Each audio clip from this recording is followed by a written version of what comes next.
right. Good morning, everyone. Thank you for joining us at the Blowback Roundtable. This is a milestone episode, episode 50. And we are very happy to have our co-host, Carlo Parcelli, back. He was deep undercover, Area 51, I believe. He got a lot of intel on the aliens. So we're going to throw it to Carlo, and he's going to tell us what the aliens, what what intel he got. No, we're not really going to do that. But we have a great roundtable, as you can see. So we've got international law expert Christopher Black. Thank you very much, Chris, for coming on today on our 50th episode. Again, Carlo, it's really good to see you. Thanks for joining us. Ian Kummer from Moscow suburb. It is not morning anywhere except for me. It's 6 p.m. No, 8 p.m. in Moscow time. Is that correct, Ian? Yes. And then 6 p.m. in Hungary with Ben Toth, my other co-host. Thank you guys so much. The title of our episode is the International Court of Justice. We're scare quoting the word justice. And that is definitely what I want to throw to Chris Black, because he's got some great analysis on that aspect. Could I throw it to you, Chris, and have you tell us about the lack of justice? Right. What's really irked me last couple of weeks since the ICJ ruling on Gaza came out is the continual hurrah for the ICJ imposing some sort of ruling on Israel, and there's some sort of moral victory or victory for justice. It's the exact opposite of that. From Jeffrey Sachs to the mood of Alabama, anybody you can name, all are defending the ICJ decision and allowing Israel to continue its operations against the people of Gaza. And every one of them is either oblivious or has deliberately ignored the fact that on March 16, 2022, on a similar complaint made by South Africa against Israel, made by Ukraine against Russia for its operations in Ukraine, claiming that, the Ukrainians claim that Russia justified its military operations on the fact that Ukrainian or Kiev Nazi regime was inflicting genocide against the Donbass peoples, and that was false. Therefore, their operations were illegal. Blah blah blah. Well, Russia never did that. They relied on Article 51 of the UN Charter of Self-Defense and being invited in by the Donbass republics to defend them. Nevertheless, the court ordered, without any evidence that the Ukrainian allegations about the military operation were true or not, nothing was presented. They ordered the Russians to stop their operations and withdraw their forces. Just 22 months later, when South Africa makes a complaint against Israel that its operations are genocidal, they didn't make such an order and allowed Israel to continue its operations. And yet nobody mentions this. Nobody. I've seen, this is fresh, like the last couple of days, right? Because all I've seen was France 24, French outlet. It had the headline that the UN top court, the ICJ, rejects most of Ukraine's terror financing case against Russia. And it very much framed it as a pro-Russia judgment. So you obviously know all the details. Well, I can read it to you. I got it in front of me. It's amazing because what they do, when Ukraine filed this application to the ICJ in 2022, when Russia went into the SMO operations in Ukraine, Russia objected to the jurisdiction of the ICJ on 5 grounds, basically procedural grounds. We don't need to get into it. It's very technical. There was no real dispute, all sorts of things. So yesterday, they came out finally, 2 years later, and issued a ruling on the Russian objections. And they dismissed 4 out of 5 of the Russian objections, saying Russia has no grounds to stand on that point. We do have jurisdiction. but they accepted one point. And you don't need to get into it, it's technical. Basically, we agree that there's an arguable case to be discussed about a certain procedural aspect of the case, which we can get into later. But they rejected the rest of Russia's objections. So it's not a win for Russia at all. Wow. It should have been kicked out, that case. And they did not withdraw their order, their provisional measures, ordering Russia to suspend its military operations and withdraw its forces. They maintained that. And they had the audacity to say this and issue this yesterday, when just a couple of weeks ago, when used clear evidence, and they even cite that in their judgment that Israel is committing genocide, and there's a plausible grounds to believe they're committing genocide, it just allowed them to continue the operations. Wow. And I said to Israel, one thing, just obey the law, boys. You can continue your operations, which they admit are plausibly genocide, and yet in some sort of surreal leap of logic, we're not going to do anything about that. It'll stop you from doing it. We're just going to tell you, please obey the law. That's it. That's all they did. And everybody's saying this is some sort of victory for the world. It's just disgusting what's going on. And further, the ICJ ruling against Gaza, they also purported to order Hamas, which is not a party to the application at all, or they urged them to release their hostages.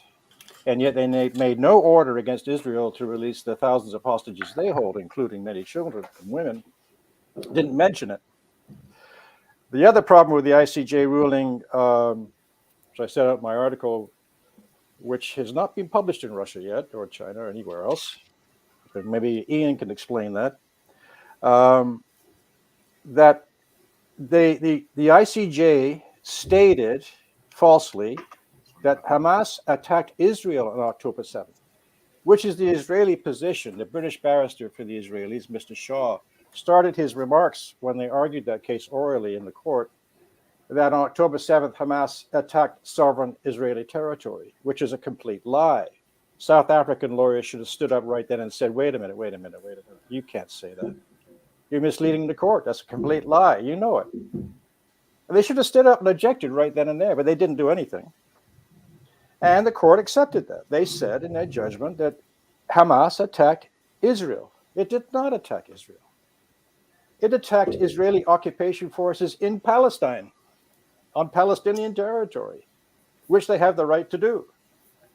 So they implicitly accepted the Israeli defense throughout that hearing that Israel had a right to self-defense, and therefore it's just a matter of proportionality, whether their actions were disproportional to the threat or whatever. Which, And Christopher, they don't have a right to self-defense, do they? No, they do not. Okay. No, they do not have they have no right to self-defense. The only legal option Israel has in the face of Hamas's attack against its forces was to withdraw their forces from the occupied territories. That's the only legal thing. And the same with the American attacks last night on Iraq and Syria.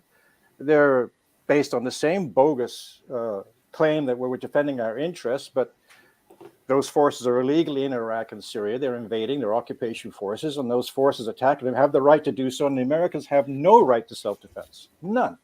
Their only option is to withdraw those forces. They shouldn't be there.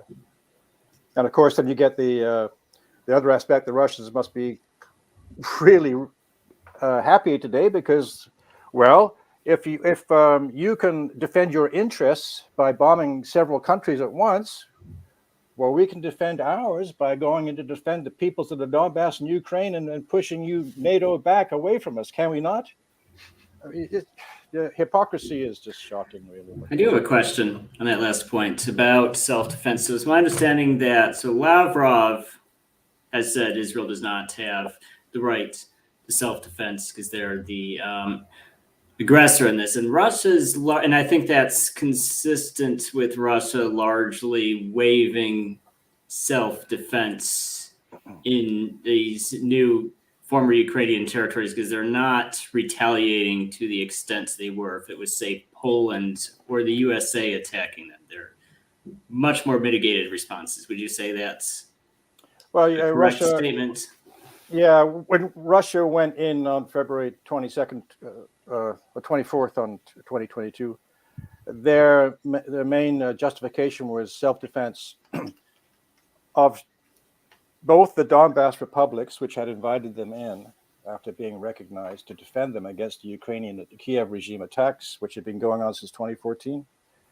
But it was also self-defense for Russia because it was quite clear that if Russia had not gone in, the Russian intelligence anticipated that the Ukrainian army of 600,000 men at that point was had massed forces on the border and was about to invade Russia itself, and therefore the war would have taken place inside Russia, not inside Ukraine. Well, So, what I mean and by in that- fact, Ukrainian reconnaissance units penetrated certain areas of Belgorod and Crimea, and were 2 days before the SMO started. That's an invasion of Russia by Ukraine, and the Russians have every right of hot pursuit under the international law. So they anticipated an attack, so they went in to stop the attack and defend the the Donbass Republic. So they had, under my view, it was completely legal what they did. But even if it wasn't legal, who cares? I mean, did Americans care about legality? It's all about defending our interests. If it's okay for the United States, it's okay for Russia. Rules-based order, right? I remember Sergei Lavrov making a legal point on the case that, sure, you're talking about sovereignty, but on that same level in international law is the self-determination of nations. And we do not see the people of Donbass or the people of Ukraine being able to self-determine since the coup in 2014. I remember that. And by the way, Christopher, you'll be unsurprised to learn that all the Western headlines about the US strikes the other day in Iraq and Syria were retaliatory. Basically, what A to Z, all of the headlines, retaliatory strikes. Right. Right on cue. Right, but Russia can't do that. Yeah. This is the rules-based order. Whatever we do is okay. What everybody else does is not okay. I got a bit of a laugh from the mainstream media because they were showing a map of the area, and of course included northern Jordan and southern Syria, and they had a dot on the map designating the U.S. base, and it was in Syria, clearly in Syria. And they just didn't catch that. I wanted to ask Chris, what's the legally defined or agreed upon a definition of genocide? That's an interesting question because since the idea was concocted back in the, I think, 1930s by, I forget the fellow's name now. He's very famous, but I've forgotten his name, a jurist. I think he's Israeli, but not sure. Or Zionist anyway. But it's basically, as it's defined now, is very broad. It covers almost anything. Right now, the statute of the International Criminal Court and the statutes of the Rwanda and Yugoslav tribunals state that any killing in whole or part of a ethnic group or a national group in order to eliminate that group or diminish its presence in a region is considered genocide.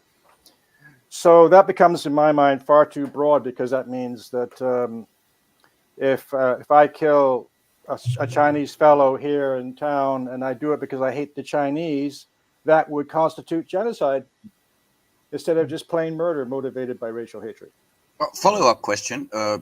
Ethnic cleansing, that would be a subgrouping. If you get rid of the Chinese from the city, for example, that would be under.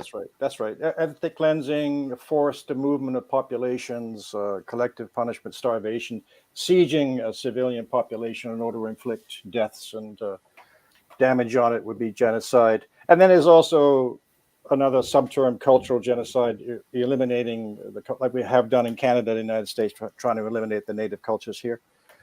And that's what Israel is doing in Gaza. You know, they're digging up cemeteries, blowing up buildings so they can erase all traces that the Palestinians were ever there if they could win the war. If they don't think they can win the war. Ben, you stole my question, Ben. That was. I'm sorry, Billy Bob. Okay. So, but anyway, but the definition in Carlo's thing, the definition of genocide is basically killing anybody, a group, or in part. But the in part thing bothers me because It's been used in the ad hoc tribunals of Rwanda and Yugoslavia for people to be convicted of genocide for killing one person. Wow. In a fight somewhere. I mean, it just becomes absurd. I mean, you could accuse then every white police officer that shoots a black person or a Mexican person, Latin person in the United States are committing genocide.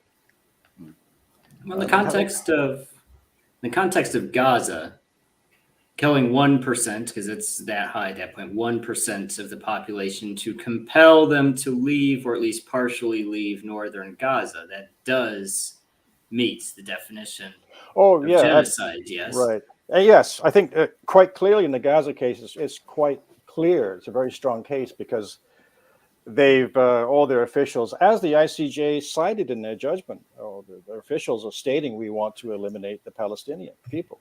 You want to push them into the sea or push them into Egypt or kill them. And that's exactly what they're doing. So as the ICJ said, there's a plausible case to make that Israel is committing genocide. And it's more than plausible. It's actually taking place as the court was saying that. Yet they did nothing to stop it. And that's the point. Whereas in Russia's case, where there was nothing like that happening, no civilians were being killed anywhere by Russian forces, they ordered them to suspend their forces and withdraw. And yet everybody ignores that Russian case. And as Ben says, they distort the secondary ruling, which came out yesterday on the same case, it's claiming it's a Russian victory. And it's just what they're doing is trying to, I think, defend the ICJ in a way by claiming, the ICJ is not ruling in favor of Ukraine, it's really ruling against Russia. It's not really ruling in favor of Israel, it's ruling against Israel, when the exact opposite is true. We definitely need reform, but there's an interesting viewer question. I think that's why Billy Bob left it on screen. Well, it's kind of a joke. Only apply to the living, because you mentioned cultural genocide as a subset. And I know Lvov, or Lviv, if you prefer, is the city that has been completely cleared of any Soviet traces of its history. So it's been, completely cleared. And obviously the 3 Baltic midgets are doing the same. And there was a very interesting, not exchange, but like an interview or a question and answer session where Lukashenko and Vladimir Putin were present in St. Petersburg, which just celebrated the 80th anniversary of the break of the siege of Leningrad. His little brother died there, Putin's little brother, so very, very close to him. And he said, Russia will do everything in its power to finally abolish, I don't know if it was abolish or eradicate Nazism in Ukraine and in the Baltics. It's important that he said that. So I'm wondering, as regarding to that question, defacing Soviet memorials or digging up graves, how does that fall under law? Well, that would also constitute cultural genocide. And since the Maidan coup, NATO coup in 2014, in which NATO forces were involved, I'm sure, they've suppressed the Communist Party, murdered and arrested comrades there, destroyed their buildings, murdered trade unionists in Odessa, arrested other people, suppressed other opposition parties, anybody supporting Russia, the communists, right-wingers, doesn't matter if you support Russia, you're suppressed or arrested or murdered. So you could say that all of these events are attempts at genocide against Russian cultural identity and against Russians. Yeah. Small addition to... Sorry, go ahead, people. I mean, just talking about the ICJ case in general, you bring up the hypocrisy issue, and that's definitely an obvious and glaring one. And it goes to show the kinds of influence, the outsized influence that the West has over these necessary international institutions. So these institutions are absolutely necessary. Like in a perfect world, we're going to have international institutions that are going to mediate and figure things out and condemn people and uphold the rule of law. But it's the West that is using their influence to make sure that justice is a joke and that hypocrisy is what rules. So the best we were hoping for, this is a question, Chris. The best we're hoping for was to see the ICJ condemn Israel, demand an immediate ceasefire, refer it to the Security Council and make the U.S. veto that Security Council resolution. Is that what we were hoping for? And that's definitely not happening. Yeah, I mean, I commend South Africa. We all do for bringing the case in Yes. the first place. I mean, it was a momentous thing to do, and very brave, and salute them for doing it. Our problem was with what the ICJ did with their argument. But yes, Billy Bob raises a good point. In fact, if you read the judgment they put out yesterday about the Russian case, they cite all the intervener parties, and it's a long series of pages. They list every country with all their lawyers, and guess what? Every NATO country asked for intervener status in that case, and were all allowed to take part in that case. Who asked for intervener status in support of South Africa against Israel? Not one other nation. Not one. That shows you how when you want to pile on the pressure against the ICJ judges who are already politically selected by their respective countries to take those roles as judges, they don't get there unless you play the game. They wouldn't appoint me there. They add on to that by bringing in all their bodies to stand in front of the court saying we support Ukraine. But with South Africa, where were the 30 or 40 countries coming into sport and demanding the ICJ do what you did with Russia? And in fact, I found the argument of South African lawyers really weak because the Irish lawyer especially irked me. First of all, I thought she was droned on, very boring, like she didn't really believe what she was saying. People thought she was great. I didn't think she was great. I've seen better lawyers in court. Anyway, she was going on about, we've had the situations like Bosnia, Rwanda, and we can never let this happen again. Well, she should have said, by the way, Madam and Mr. Judges, both Bosnia and Rwanda were caused by the Americans and British and Canadians who started those wars and committed those massacres. And further, we see now the Americans supporting Israel and doing this, and this should never be allowed to happen. But she didn't. And then she mentioned the Russian invasion of so-called invasion of Ukraine, and she said it in a very disparaging way. But she never once mentioned, Mr. Judges, Madam Judges, no matter what you decide today, you must reconcile it with your precedent decision just 22 months ago when you ordered Russia. On a similar claim by Ukraine, without any proof, you ordered them to suspend their operations. You must do the same in respect to Israel. She never said a thing about it. The South African team never mentioned it. The court never mentions it. No, and every commentator seems oblivious of it. I don't know. It just makes me despair. The law seems to be just ineffective rubbish if it's not impartial, if it's not actually impartial. Yeah. Do you know what I enjoyed? Germany wanted to intervene on behalf of Israel's side at the ICJ. And I think, one of the South African nations, not South Africa itself, it was either, hold the phone, Namibia, or I think Namibia said, dude, you committed a genocide here 100 years ago. Shut the fuck up and sit down. Right. It's something else. But yeah, I guess guilty because I was celebrating this victory as hollow as it seems it was, but it looks like it's much more widespread problem, not just one wild Ugandan judge who voted for against every single point on Israel, and then the Ugandan nation said no, she does not represent our position in the world. So that's not just one rogue judge. It seems to be much more systematic. Yeah, and the South African judge seems to have voted along with the rest of them as well, along with the Israeli judge. I mean, and then the ICJ when the ICJ, when a case is filed, the parties to the case have a right, which is very strange to me, to have judges appointed from their respective countries, I guess supposing that they'll support their argument. But that's the opposite of courts in the West or anywhere else in the world, where a judge has to recuse himself if he is familiar with the party in front of them. There's conflict of interest. And yet they allow this. It shows how political even the ICJ is. We're not even, and many people get the ICJ confused with the International Criminal Court. That they think the ICJ has criminal jurisdiction. It has none, and it's not the ICC.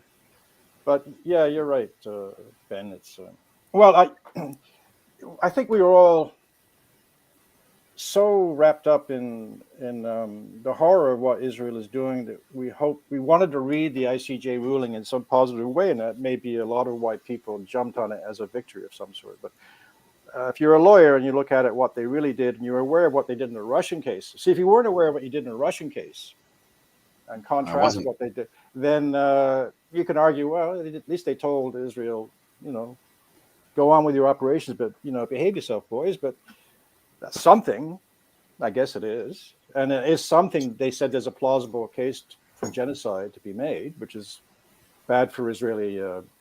It's good for anti-Israeli propaganda. It's good, but it's not the big victory that I think people claim it is. We talked about ethnic cleansing earlier. So Israel has declared their intention to create a buffer zone, right? So that October 7th can never happen again, blah, blah, blah. But when they create that buffer zone in Gaza, I mean, the other word for that is ethnic cleansing, right? If you want to create a buffer zone, you got to create the buffer zone in your own territory. Right. It's similar to what Israel did when they built that separation wall between the West Bank. They routed the separation wall inside of Palestinian occupied territory instead of on their own territory. So they're always ethnic cleansing. And I mean, what's the difference between ethnic cleansing and genocide? I mean, isn't ethnic cleansing kind of? I understood it was a subset, but Christopher will know. Well, yeah, it's ethnic cleansing. If you're killing the people or driving them out of an area, and how do you do it? They did that in Operation, what was it called? The one in Bosnia, where they forced 250,000 Serbs to leave. They did that by the UN troops with Canadians involved, allowed the Bosnian Muslim forces to slaughter Serbs in certain villages, therefore, which is what Israel did in the Nakba in 1948, scaring the hell out of the rest so they'd all flee. That's why they massacred people in such horrible and brutal ways, to scare the hell out of the rest, to make them leave. So yeah, it's a form of genocide. That would constitute genocide under the Rome Statute of the ICC. Contrast the real genocide that's going on in Gaza with the non-existent genocide, and how the court just on the fake one ordered immediate cessation, and then on the real one said, okay, just behavior. The hypocrisy is astounding, Chris. It's astounding. And you notice that if you go back into the history of the ICJ rulings, they've always sided with Washington, except back in 1986 when they hit the United States when it mined the harbors of Nicaragua. There was one exception. They had some brave judges maybe then.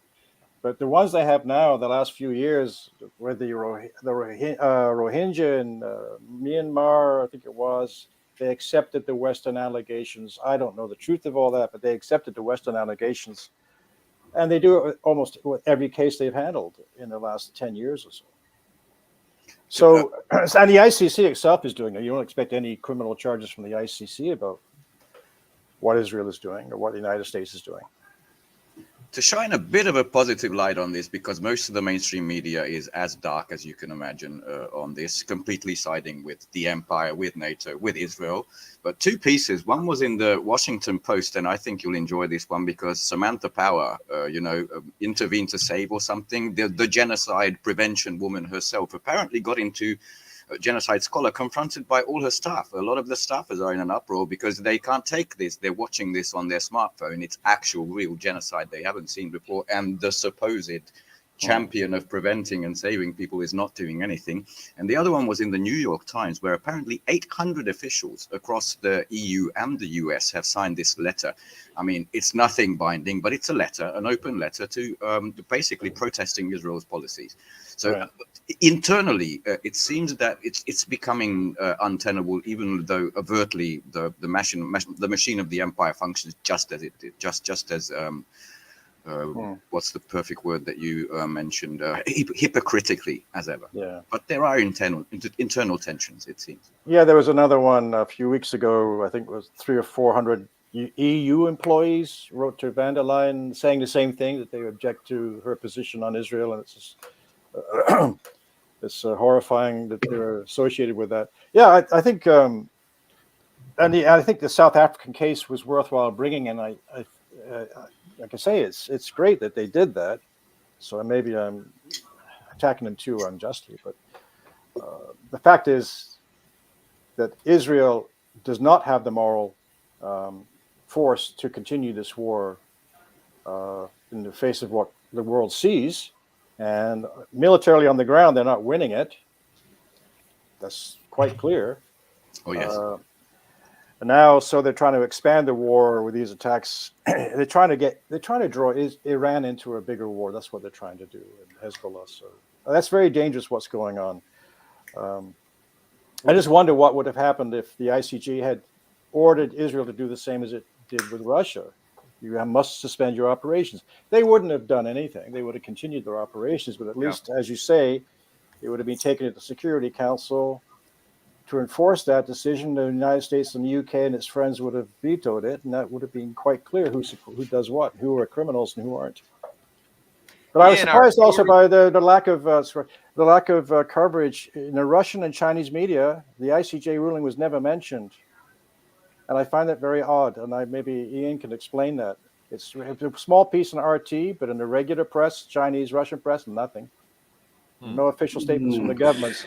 Is it because they told the ICJ to go fly a kite in 2022, or they just don't want to offend Israel? I don't know what this situation there is. It's very strange. Yeah, Ian, what have you seen? I quickly checked TASS, the official government news, and I found nothing before this show. Well, so there can be, if you when you see breaking news, so China I can't comment on because it's a black hole to me. But with the news networks and whether it's Russia or the USA, you can sometimes time the delay from when a story breaks to when it hits the news. Sometimes there can be a weirdly large gap. And so with Russia, typically what I've noticed happens is TASS will release something, and then the other big networks will start following up with it. RT, Sputnik, RIA, some of the other big ones. So the delayed action might just because this is a complex piece of news. So so you saw that small piece in RT, and then I think and it's also the weekends too. So probably Monday, Tuesday. Yeah, I was referring also to the original ICJ ruling on January the 26th. There's been no mention of it by the Russian press, except that one piece in RT, and nothing by the Russian government, and nothing by the Chinese government at all, and nothing in the Chinese press, which struck me as very odd. Well, and I can't get this published. I sent an article into New Eastern Outlook, which is a Russian journal. Usually print my stuff pretty quickly, but it hasn't appeared yet. It's been over 7 days. It's kind of a diplomatic tightrope with this. Maybe that's it. I probably they got some very valid reasons why they're not mentioning it.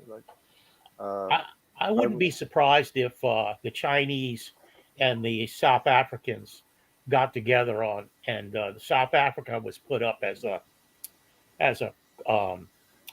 front, as the kind of front to handle it, because there's so much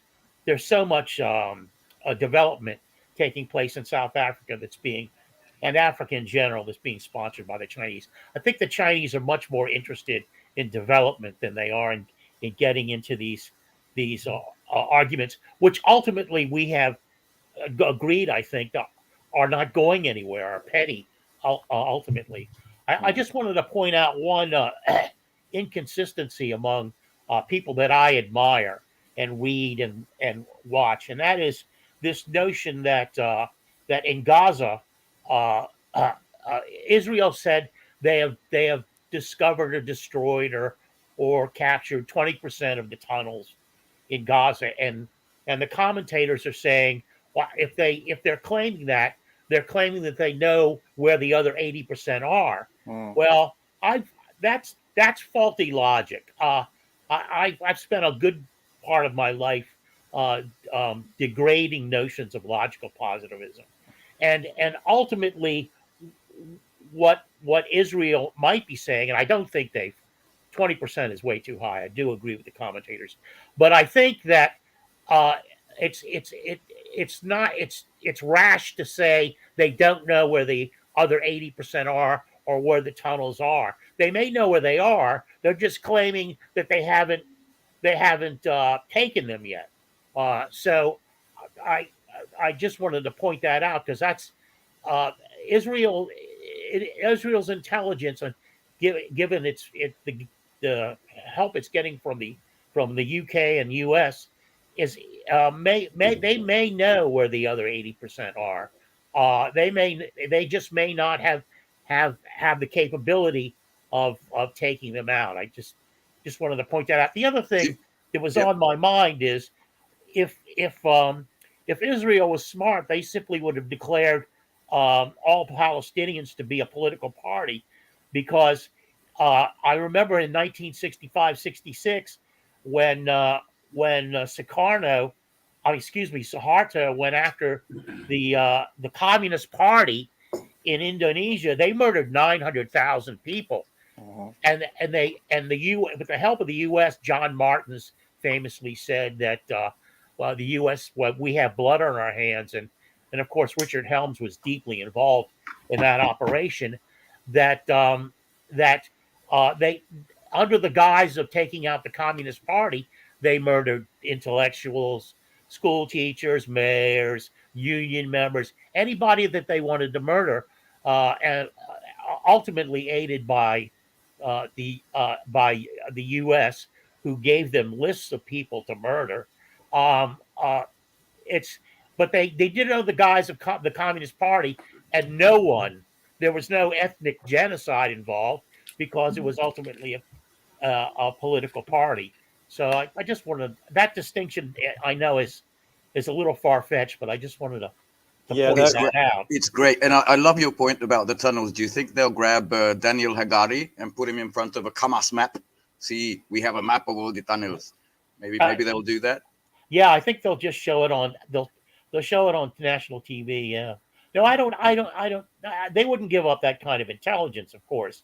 Yeah. But I do want to point out that the ultimate logic of that is flawed, but it's been repeated by a number of people that I read and watch and greatly admire. So I won't mention names.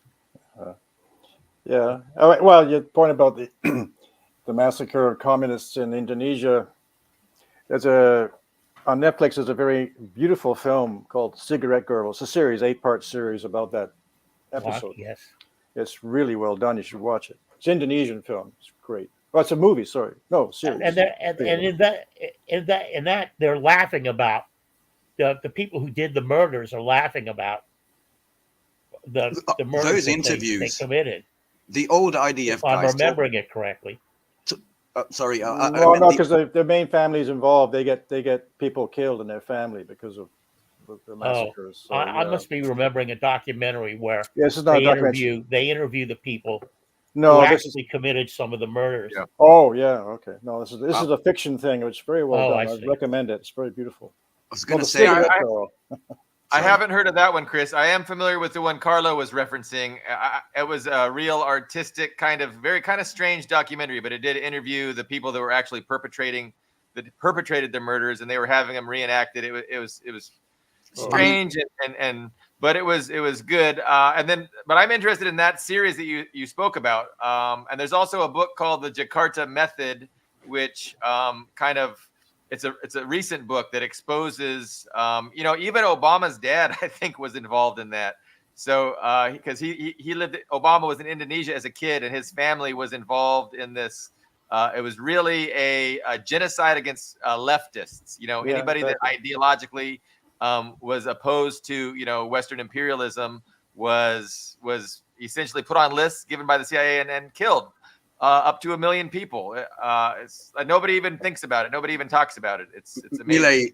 Milei's wet dream, if he could do it, Yeah. I'm pretty sure he'd do the same. I was just going to mention on Carlo's point on social media. There's a clip going around which was the original 1948-9 Nakba settlers, really old Israeli people, and when they mention what they did to children, it's very scary. They laugh, they giggle. it's very, very disturbing to see something like that. I don't know if you've come across that, but it's I seriously just want to something point very out wrong. one more thing about Indonesia, and that is a friend of the show, Peter Dale Scott, has written a brilliant poem called "Coming to Jakarta," which was his conversion to leftist politics, and he's written very eloquently in a number of his books about Indonesia. So, but "Coming to Jakarta" is an excellent poem. I just thought I'd throw that out. He just has a new workout. He's a young 93 or something, and he's got a new book on poetry, I believe. Yeah.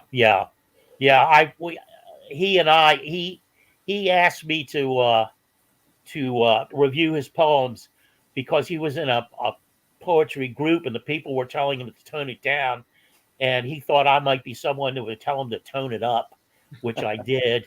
I don't know that he took much of my advice, but for about 8 years he would send me stuff, and I would, because I published him in an online journal I had, because I always admired his work. So I'll have to send you anyway, some of mine for review. Chris is no slouch on the poetry front either. Send Carlos some, but yeah, it's genocide against political parties. Yeah, well, we see that in Ukraine with what they're doing with all the leftists and any other opposition parties. I mean, I think in Ukraine, the Communist Party got the last elections before 2014. I believe they got 18 to 20% of the vote. They were still quite a strong party, and so they were the first to be attacked and suppressed. Yeah, I was following a young communist, Dmitry Kovalevich, I think, on Facebook, and he disappeared over a year ago. Yeah, he did. I don't know anything about him. But and we have Russian elections coming up. Yes, we do. We do. Yeah. I don't know if we want to go there yet. I wanted to quickly continue on this. You've probably seen the follow-up since the case, the ICJ midterm rulings on Gaza. And the first step, like within hours, it was the Times of Israel said the UNWRA, people call it UNRWA. Is that the way to pronounce it? Right. Like first it was 14, then it went to 7, then it went to 5 of these UNRWA people were involved in the October 7 massacres, as they call it. And immediately the Western press picked it up. Then one colonial nation after the other, the Germans, the French, US, UK, they all said, we're cutting all our funding to this. I mean, isn't that a continuation? That's basically starving people. This is what people in Gaza depend on. This is all the food aid, the fuel, the water, everything is the UNRWA. And there are, just quickly mention a couple of, I'd say, plucky nations in this regard have stepped up. One of them is Belgium. They've doubled or I think trebled their commitment. Slovenia was another. Spain and Portugal who said, no, we are continuing to fund this. United Nations Relief Works Agency, that's the UNRWA, okay? And isn't that just a continuation of a genocidal policy to starve the hand that feeds? You raise a very good point, Ben, because that happened, I think, a day after the ruling was handed down. And so the court tells Israel, in your operations, obey the law. Don't commit genocide. And yet, its allies, the day later, suspend funding for the very relief agency, which is meant to partly prevent genocide by allowing food and humanitarian relief in. So you can see that those nations that did that, acting in complete contempt of the ICJ ruling and in defiance of the ICJ ruling, and therefore helping Israel perpetrate its genocide against the Gazans by trying to arrange for UNRWA to be sabotaged and crippled, based on an allegation that some Palestinians were working for them were also involved. I mean, even if it was true, so what? What's that got to do with the organization? Nothing. but that's so yeah. The hypocrisy even goes further. So now they're not only assisting Israel by this device to continue the genocide, they're also in contempt and defying the ICJ ruling, which they all praised. Isn't it insane? You're right, exactly right. Well, the UN reports, they call it a famine, but it's basically starvation. They're reporting that people are eating grass. They're sorting through animal feed to eat, while people at the Rafah crossing with the Star of David on their waving around the Israeli flag are stopping the relief from getting in. I don't know how to react to this anymore. That's how shocking, blatant, horrific it is. Yeah, I don't think they're eating grass because people can't eat grass. But I mean, I think that expression does show that they're in desperate straits. I mean, because I was in North Korea, they laughed at the leadership I met with. Told them, you know, these allegations that we're eating. I just checked; it was a CNN headline, so it didn't come from anywhere. But yeah, they'd take that from the Korean dossier with eating grass up there. And they just laughed at that. So what are some of the other atrocities? I mean, obviously, you know, trying to dismantle the aid agency that, you know, has the power to alleviate the suffering and the poverty there. That's a huge atrocity. I'm reminded I think over a week ago, there was like an older gentleman, an older Palestinian guy giving an interview to some reporter. He was surrounded by a few other people. He had a white flag because it was somewhere like on a border crossing or something. And there was Israel snipers around. He finished his interview. He had a white flag on him. There was a few other people around, and an Israel sniper just killed him dead for absolutely no reason. The white flag lands on his stomach and starts turning red. Like, what an iconic image that is. You guys familiar with this? Every couple of days, there's a video like this, by the way. Yeah. And you got they're bragging about this. They're showing it quite openly. The Israeli soldiers going in disguise, dressed as women and medics, into the hospital in Gaza and murdering patients. And even if they were wounded combatants, they're now non-combatants. Guy was in a coma. That is a war crime. That is a war crime to murder unarmed, wounded soldiers is a war crime, no matter how you cover it.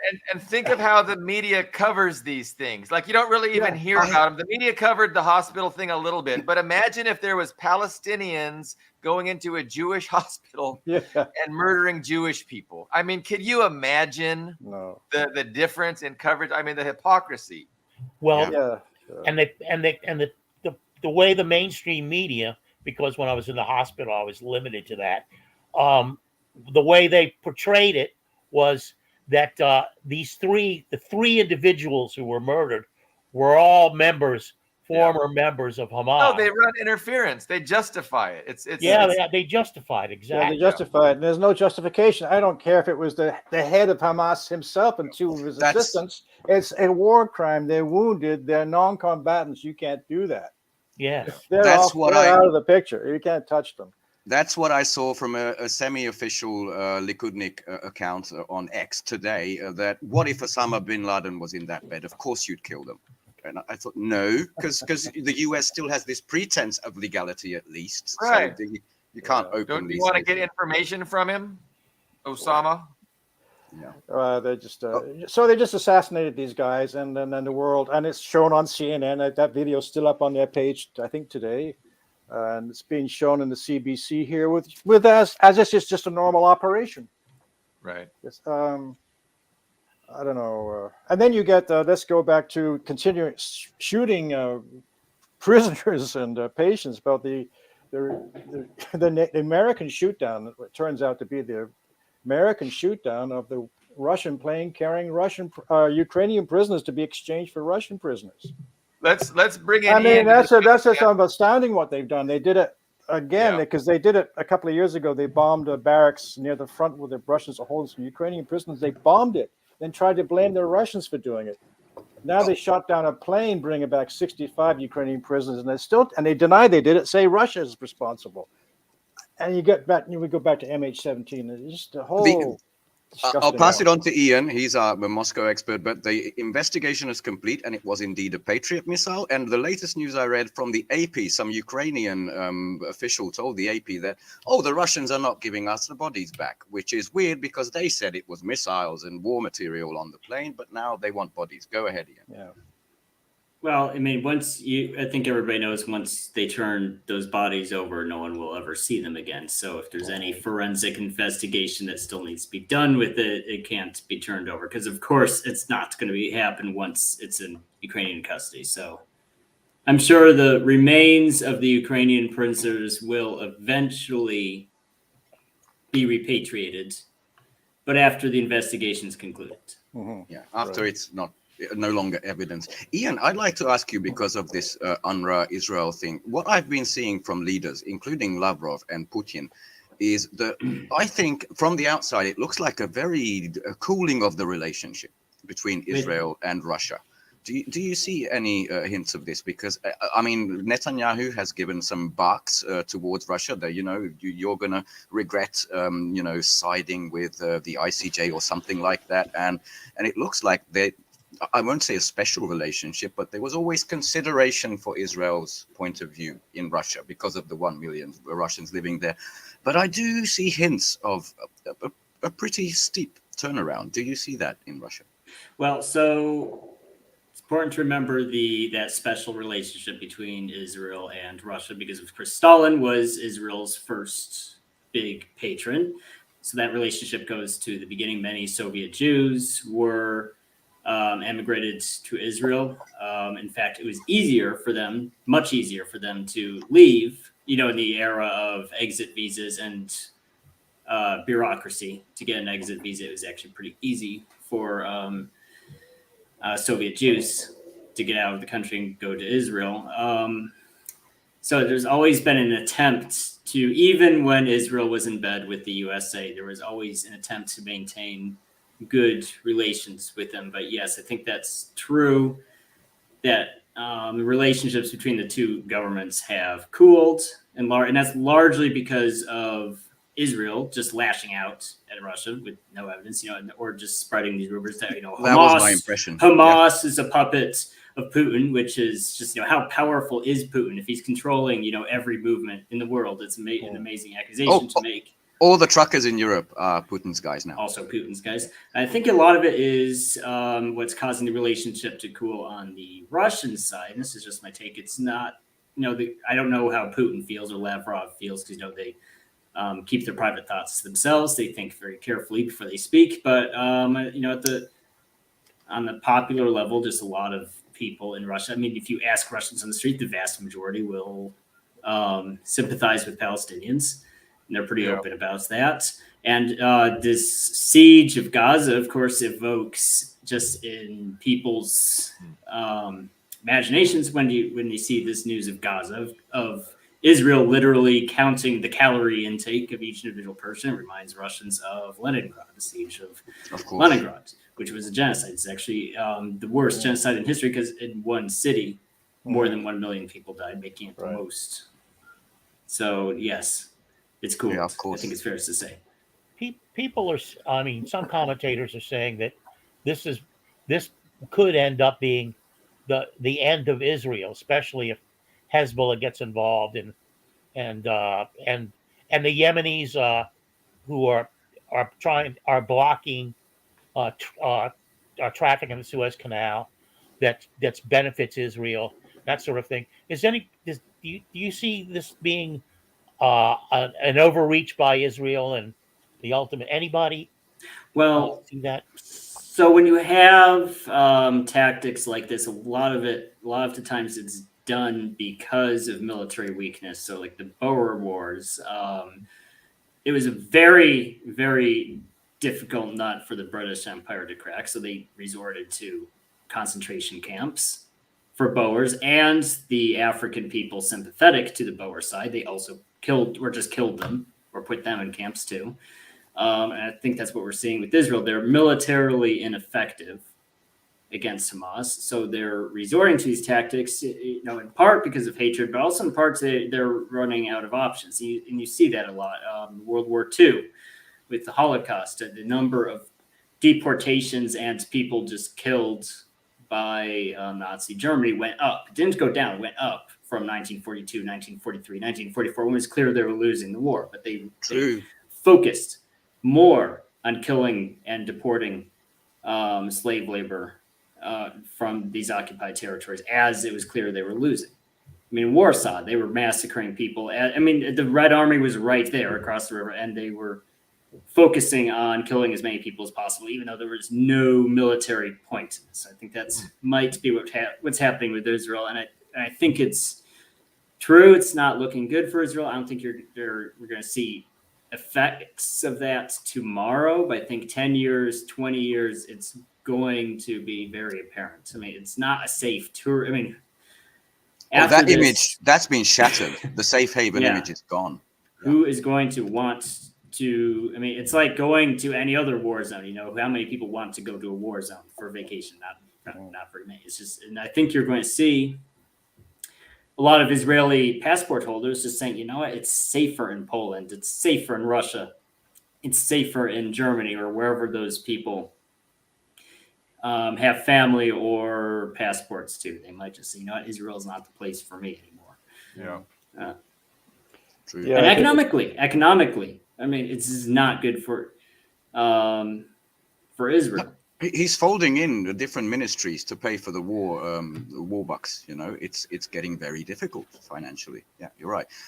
I'd like to quickly address Carlo's questions, because what I see is there nobody's stopping. Even these retaliatory strikes, immediately the Iraqi resistance struck back at bases in Syria, in Iraq. The Houthis, Ansar Allah movement. I counted, I think, to this day, 9 airstrikes on them, and they're still attacking ships. There's absolutely no signs of, we're trying to de-escalate, we're trying to stop.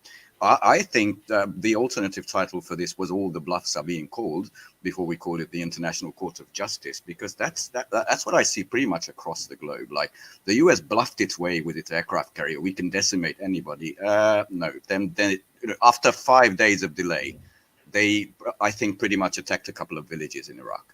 Yeah. And Syria. Well, the problem is that, and it's actually the same issue that Israel had, because Israel's like, oh, we're going to decapitate Hamas.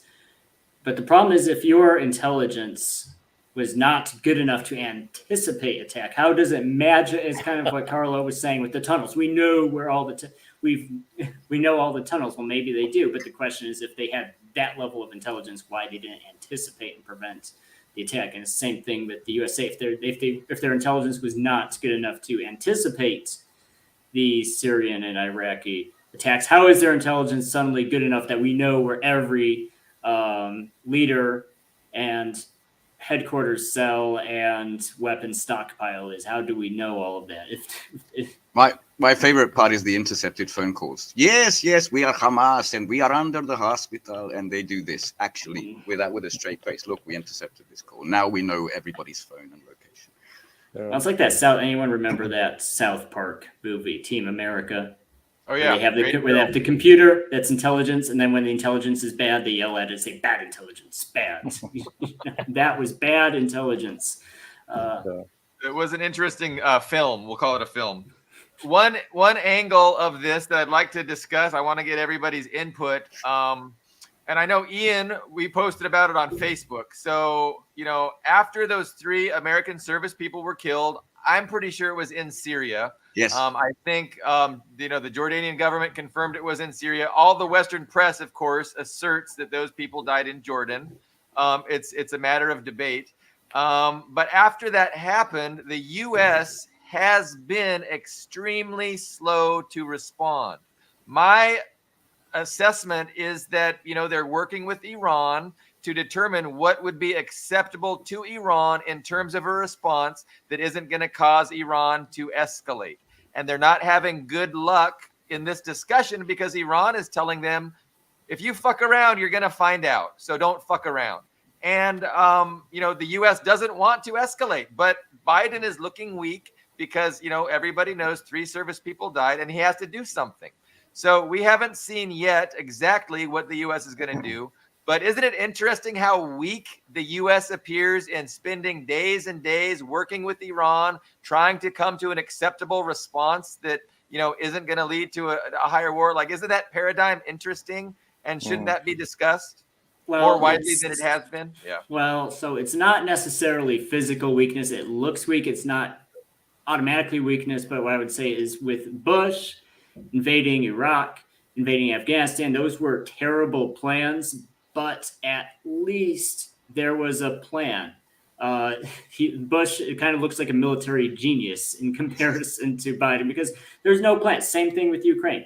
It's just like we've been at this for 2 years. There's no plan. They think, what are we? They just do stuff every day, and it's the same thing with what's going. Because and this was an entirely predictable problem because they've been shooting rockets even before the this October 7th flare up in Gaza. There were rockets being shot at American troops in Syria, in Iraq. They weren't killing. I don't remember the last time we've had fatalities. It's been a long time, but eventually it's going to happen. And that should have been, okay, guys, what are we going to do if this kills somebody? There should have been already a plan drawn up to respond to it, but there's no plan. There's not even a plan now. I think they're just like, oh, so we'll do some strikes, and they have no idea what's going to happen next. It's just. Yeah, I agree. It's and believe Bob, it's a lot of theater to give an impression for Biden that he's done something, but he's just bombing, dirt and sand in some places, some villages. But what's he really doing? If there's an attack tomorrow and it kills more people, Biden has no plan for that either. Well, and if we look back to when the United States assassinated General Soleimani, the Iranians struck back the next day, and they attacked 4 American bases in very effective and heavy attacks, and killed dozens of U.S. soldiers and wounded hundreds. And the United States did nothing in reply, absolutely nothing, because they were afraid to. That one event there shows you what they're thinking. They know because Iran showed them what they could do with those 4 attacks on those 4 bases. This is what's going to happen to you all across the region if you do assassinate one more of our leaders. Well, the problem with the... I'm sorry. Professor Mohammad Marandi, an Iranian scholar, was recently on Dmitry Simes Jr.'s New Rules podcast, the Russian podcast. I don't know if you know them, but he said, just don't mess with Iran. We can destroy anything here. Right. This is paraphrasing, but giving it back to you, Ian, because you're our resident on military matters. I checked that these were B-1 Lancet bombers, long distance bombers, sent from fucking Texas, with the aircraft carrier right there in the Persian Gulf, right? No, not the Persian Gulf, sorry, the Gulf of Aden, just below the Red Sea. Why did they have to send it from all the way back? Are they low on missiles? Another point of weakness, it would seem to me. They withdrew the American aircraft carrier a few days ago from that region. Oh, I missed that. They sent it back to Norfolk. I'm not sure why. I think they had problem logistically maintaining it and food, and the American forces are in a decrepit state. So the British were saying they were going to send one of their aircraft carriers, neither of which work. They're going to send the Prince of Wales, and it's only surviving because it's cannibalizing the other aircraft carrier, which are brand new. But that was so funny. They don't work at all. They can't even go to sea. So I think they had to rely on, but to send bombers all that way, the cost of that, my God, just to do that, blow up some. Yeah, and of course it would be blips on the radar for a day, Oh yeah, the Russians or the Syrians will see it coming. With the satellites, they know what's going on. So yeah, I agree with Billy Bob. It's probably a lot of theater, and they may actually be phoning and saying we're gonna bomb you there and there. Okay, I don't. You have to do that to keep a show. I don't know, but to respond to your question on Syria, there's a debate, and this debate kind of started with Ukraine and continued with Gaza and is going back to the Middle East. Now there's this question of what is the capability of covering up casualties. So I don't think the USA has covered up casualties in the Middle East yet. Maybe a couple, especially like the 2 Navy SEALs who went missing at sea. That might have been that, and that's normal for special forces. You know that, your family knows that. Yeah. If you disappear on a mission, they might say, "Oh, that happened somewhere else." Everybody knows that. But with regular servicemen in Syria, but the question of where did these 3 soldiers die? So what? The problem with that base is that there's Tower 22. There's a couple different complexes on both sides of the border because it's right on the border. And if you look at what the FOBs looked like in Afghanistan or Iraq, they're very big, and these bases are almost interconnected. There's just berms and buildings and towers going in all directions. Sorry, you could walk. I just happen to know, and maybe the viewers don't, that's forward operating base, right? When you say FOB. Forward. I should have spelled it out. Yes, forward operating bases. And so you could, so I'm sure, so I've not, unfortunately, that's not one of the places I've been to. I don't know what our presence in Syria looks like, but it's probably similar to everywhere else. You might not even need to drive. You could walk and be in a base in Jordan and be over on the Syrian side. So they might just say, well, because it's literally a 500-meter difference. They might just say, well, but we know why they struck that base, because it is a footprint in Syria that is preventing Syrian forces from reclaiming 100%. And I think we know why they claimed it was in Jordan, because at least they're there officially, as in illegally, which is how they are in Iraq and Syria. Well, the thing with Syria is that it's increasingly unpopular, and Republicans, that faction of Republicans that doesn't want us in the Middle East, because it's not unanimous. I'd say it's about 50-50. Half of Republicans agree with Democrats to be pro-war, and then there's the other half of Republicans who are just tired and want to focus on domestic issues. They just want to avoid any press, because it would look bad just having headlines that say they died in Syria. So it's better to not even have that conversation, because people will ask, well, why are we in Syria? Yeah, Jordan is an ally. We're allowed to be there. Syria is not. And why were they using these? I understand these 3 soldiers killed were all reservists. I find that a bit. Why are they using reservists in foreign postings like that? And they don't have enough regular soldiers, or what? All 3 were African American. And we partially clarified the last question from a viewer, and that is the U.S. is in Syria illegally, and Russia is in Syria because they were invited by the Syrian government. Right. An important distinction, I think, to make. So I did want to touch on the fact that we had 3 African-American reservists. So these weren't regular army. So their unit had been mobilized and they were shipped out, and they were, in essence, they were, the boots on the ground of this illegal occupation, because that's what the Western ruling establishment, the Western oligarchs, ordered them to do. And then, how that's covered in the West is very interesting. So instead of a press that tells the truth about what's going on, where you have, 3 people from an impoverished minority who joined the military ostensibly due to a poverty draft kind of dynamic, probably money for college, probably, they were expecting 1 weekend a month, 2 weeks a year of deployment. They get shipped out there, they get killed. And what does the U.S. media do? The media says, hey, we got to do something. Like, Iran killed them. We got to. In reality, the media should be saying, it's the ruling elites that killed them. We need to end this policy. Like, what about ending the policy or ending the regime of the ruling elites that's making the disenfranchised minority, being killed in an illegal occupation thousands of fucking miles away. You know what I'm saying? Yeah. Yeah. Gets me angry. And more and more people are saying it. I'm glad if they are. Judge Napolitano, on his program, he had Douglas McGregor, and they were struggling over the question of immigration. Oh my God, how can we? And I'm sitting here watching it, and I immediately write them and say, I have the answer. Have me on your show. I have the answer. Change U.S. foreign policy. So you're not destroying in Latin America, yes. That you're not destroying Venezuela. That you're not, running coups against Nicaragua and Venezuela. That you don't have the hammer down on Cuba. Then the people will stop coming, or some of them will stop coming. But that's not an acceptable option to the elites, and that's why their media never suggests that as a fucking option. Right. Instead it's like, oh, they're the bad guys, or Iran is the bad guy. And this is Douglas McGregor, who's like, well, he's very hostile toward the immigrants. But here he is. He's got it right on Ukraine. He's 100% correct on Ukraine. But here he's like unable to make that distinction.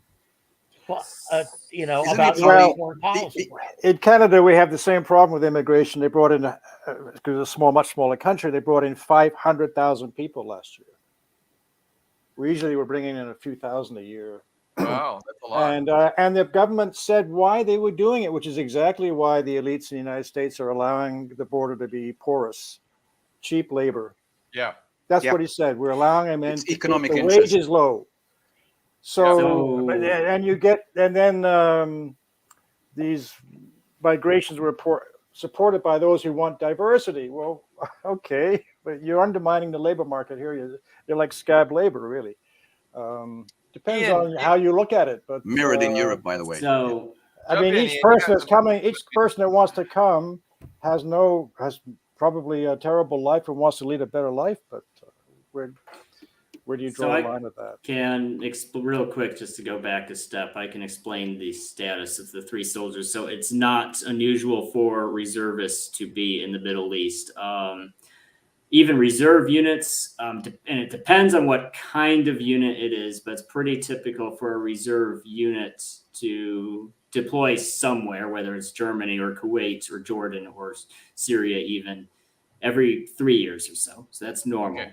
And individuals can also deploy. So if you're just like a guy, hey, I want to go to Iraq, you can actually go, there's websites for you, military websites where you as reservists can find an active duty unit that's going to Germany. They'll just tell you, it's just like they're just slots for different jobs. Like, hey, we have a unit going to Germany, we have a unit going to Japan, we have a unit going to wherever, right? You can go with those units. That explains. So it's not unusual for reservists to be there. And as far as all three of them being African American, that is interesting. And I notice everybody's kind of not deliberately not commenting on that. I think it's not unusual either, because one, if it's reserve units, a lot of reserve units reflect the ethnic makeup of wherever they came from. So some just have a lot of Hispanic soldiers. We have units in Guam, Puerto Rico. So it reflects the ethnic groups that they came from. And also, when I looked at this strike, so there was a total of 30 something casualties. And that makes me think, okay, so it was a drone attack. How big was that drone? What did it hit? They didn't really specify, except it was near the living quarters. It could have hit a dining facility. It could have hit a barracks that unluckily had a lot of people in it at the time. So it's not unusual for people who are buddies with each other to be roommates, to sit at the same table when they eat lunch. So it just depends on the of where that drone hits. And it just, so if it was like, for example, if it was a dining facility, that was just the unlucky people who were sitting at that table where it came down through the roof. Yeah. So it's not statistically impossible or even unlikely that it happened to be three African Americans. Thank you for that explanation, Ian. I have something else to add about how the attack took place. And it kind of goes back to when the Iranians accidentally shot down one of their own airliners, right? So not long ago, I mean, maybe a year or so ago, Iran accidentally shot down a commercial airliner because they were shooting at, I think it was an Israeli, bomber that had struck them, or a U.S. bomber had struck them, and the U.S. bomber had timed to go behind this commercial jetliner, fired, and then left, and then the retaliatory strike ended up taking out the commercial airliner. So that happened about a year ago. So I think in this case, Iran did a similar thing, and as the U.S. drone was returning, they put their drone behind it, and that's why there was no anti-aircraft fire against that incoming drone. So I mean, that's my basic layman understanding of what took place there. Yeah, there was an article about this. It was a returning, like a friend or foe system that got. That's why they didn't shoot it down in time, because there was an actual U.S. drone returning. But I just want to focus, because you always say, sorry, you just said Iran. The make, I think we can all agree, is Iranian, but this was the Iraqi resistance, right? Then there's also the resistance in Syria. Good point. Very, very good point. My apologies. That was just the reaction. They didn't hit a single IRGC, the Iranian Revolutionary Guard Corps installation anywhere. They didn't. I mean, it's they try to do so. Oh, and I really like that. Remember, they tried to sell that this was on Jordanian territory, and Jordan blew their bluff. They did it a second time, trying to dip Jordan into shit, saying their F-16s actually took part in the bombing because they felt bad about the U.S. service people. And again, the Jordanian government said, "No, we didn't. This is a lie." You know, they're always trying to dip Jordan into this operation, which they were not part of. As far as the drone goes, if it was a deliberate tactic to be masked by that, American drones came in. I mean, it's possible. I mean, it's entirely possible that it was a deliberate tactic. It might have just been being lucky because, you know, it's like the Coincidence. if you throw shit at a wall until something sticks, which is essentially what they've been doing, throwing all these drone attacks. And it might have just been just dumb luck that there was an American drone coming in, our own air defenses got confused because they saw that drone, thought it was theirs. It could have just been total, like you said, coincidence. Also, they got lucky. It's possible too. Fair. So, Chris, I have one last question for you, and we're kind of just looking at the big picture, and I think there's a reason for optimism. At the beginning of the show, I was discussing about the need in a sane, rational world for these international institutions. But currently, you know, you have the Western establishment just dominates these institutions and gets them to not really care about justice and fairness, and they really are tools of, you know, Western imperialism to further their imperialist interests. So that's what we see. But I mean, can we at least agree that maybe what we're seeing a weakening of that system? We're seeing the slow beginning of a strengthening of actually independent international institutions that, you know, in the future will be something that we can support and look to and say, well, we're glad we have those things. So can we see a decrease in, you know, the ability of the West to co-opt these things? Is there any room for optimism with the ICJ ruling, with South Africa being the case? Give us some silver lining. I'd like to. I don't see any optimism with the present structure of the international legal system, or whatever you want to call it, civil or criminal. All the institutions are controlled by the United States and its allies from top to bottom. So it'd have to be a total revamping of the world structure in order to produce new institutions which reflect the balance of power in the world. Instead of reflecting the dominant power, reflects a balance of all the countries in the world and what they think.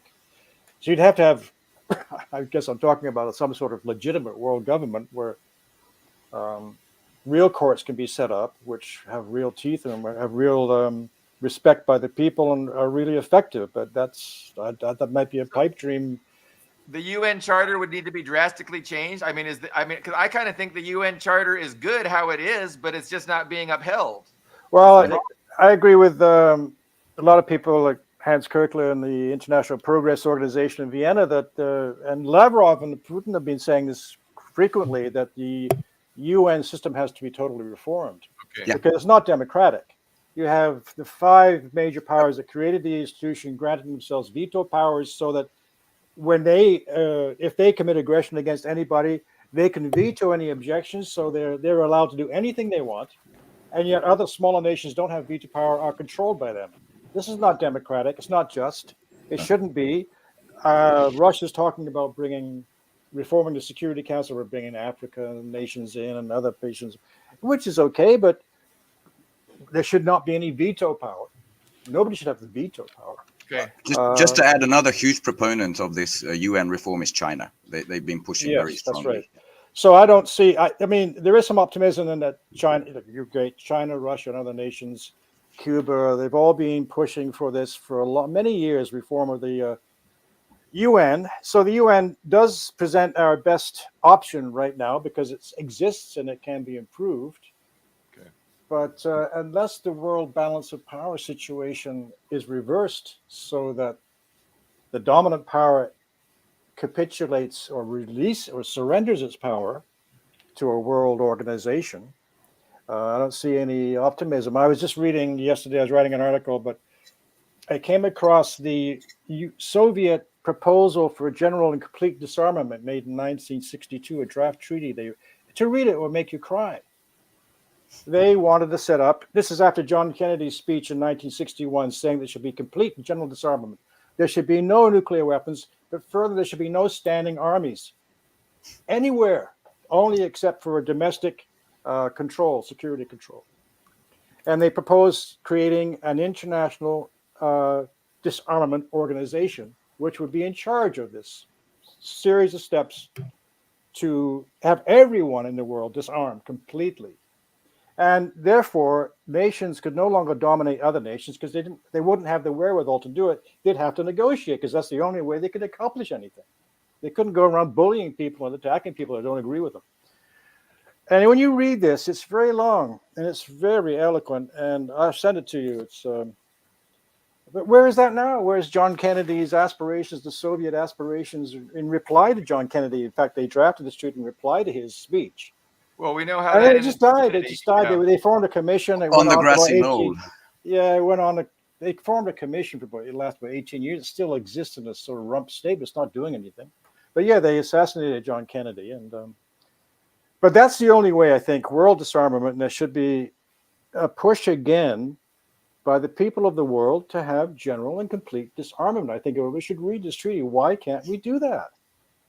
I Why think it's not? incompatible with the US policy. They will never agree. Well, it is incompatible with the financial and economic powers that control the United States, but it's not incompatible with the wishes of the people or the needs of the people. That's an important distinction. Damn right. Did you have some thoughts on the international institutions going forward, how they can be either reformed or saved? Are you like more of a constitutionalist where you're not interested in any kind of world government?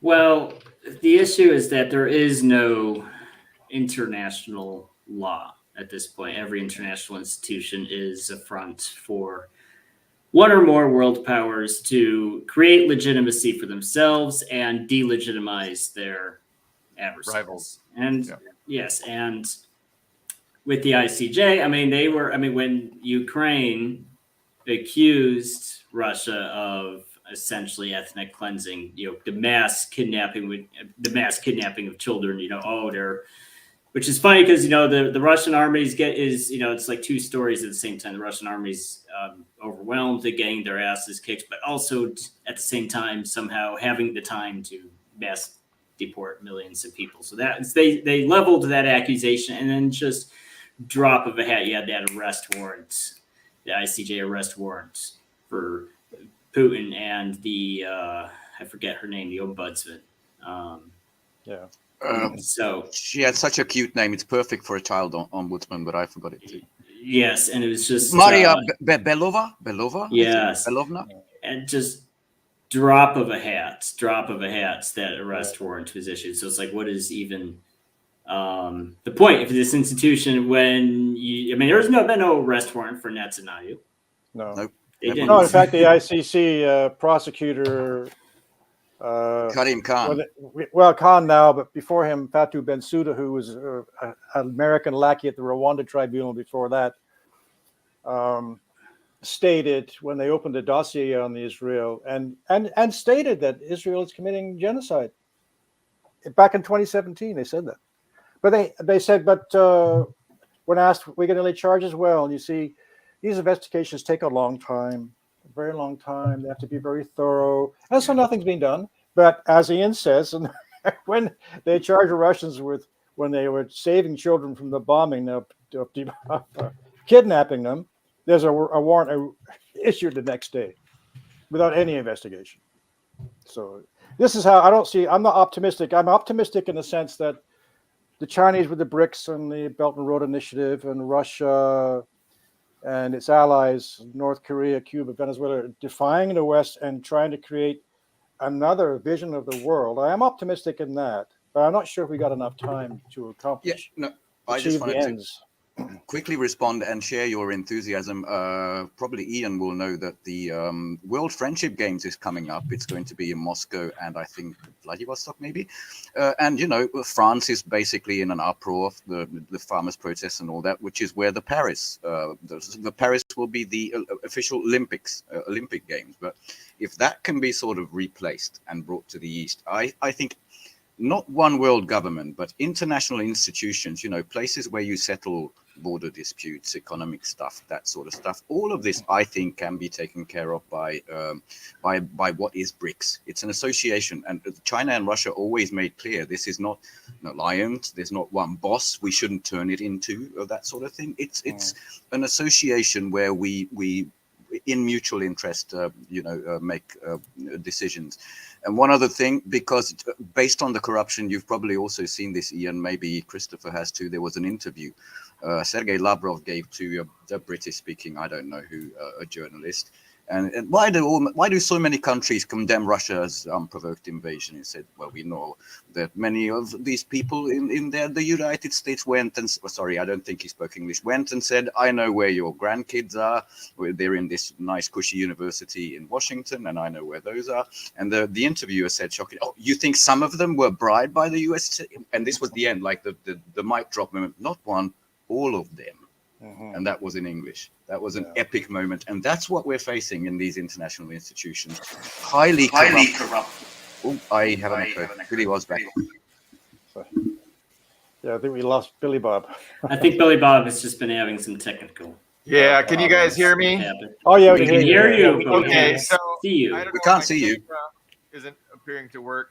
Yeah, sorry about that, guys. I don't know. Yeah, I had to restart my computer, but It's okay. We were kind of giving final thoughts, sort of winding things down. So why don't you take over? Sure. Well, But Yeah, Carlo, has did you have something. something to say? Yeah, I got going back to the Gaza thing in Israel. I was reading the Old Testament, and I came across a prophet named Zephaniah, and during Zephaniah was prophesying he wrote something called "Woe to Jerusalem," and that caught my attention, and he was talking about the disintegration of the Jewish state as it was known at the time. And his concerns were theological and domestic. And Josiah, the one of the kings of Israel, a patriarch, righted the state in that regard. But what he had to say resonated with me today with Gaza. And I'll just read the first 3 lines or so, or no, maybe the first 4 verses. Woe to the city of oppressors, rebellious and defiled. She obeys no one. She accepts no connection. She does not trust in the Lord. She does not draw near to God, to her God. Her officials within her are roaring lions. Her rulers are evening wolves who leave nothing for the morning. Her prophets are unprincipled. They are treacherous people. Her priests profane the sanctuary and do violence to the law. And it goes on. And it reminded me not only of Israel, but of the U.S. and this kind of hegemonic superiority that's being bandied about. If not by Netanyahu, still by Victoria Nuland, for example. Did you have a quote from Immanuel Kant as well, Carlo? Yeah, I did actually. I've been reading. I'm almost finished with this book by Ernst Cassirer called Rousseau, Kant, and Goethe. And when I was a very young man, a very intelligent guy got me to read all 3 volumes of Cassirer's Symbolic Forms, which I have imbibed in my thought ever since. But this is Kant on artificial intelligence. Immanuel Kant, before his times. I think this appears in Kant's great work called The Critique of Pure Reason. And it goes something like this. Well, there's a little preface in the text. Kant declares a purely mechanistic description of living processes is impossible. So my distinction between weak AI, which is everywhere, in fact, we're using it right now, and strong AI.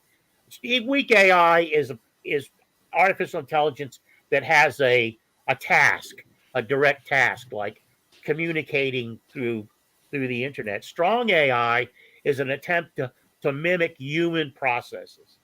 And Kant goes on, this is the quote: "It is quite certain that we can never get a sufficient knowledge of organized beings and their inner possibility, much less get an explanation of them by looking merely to mechanical principles of nature.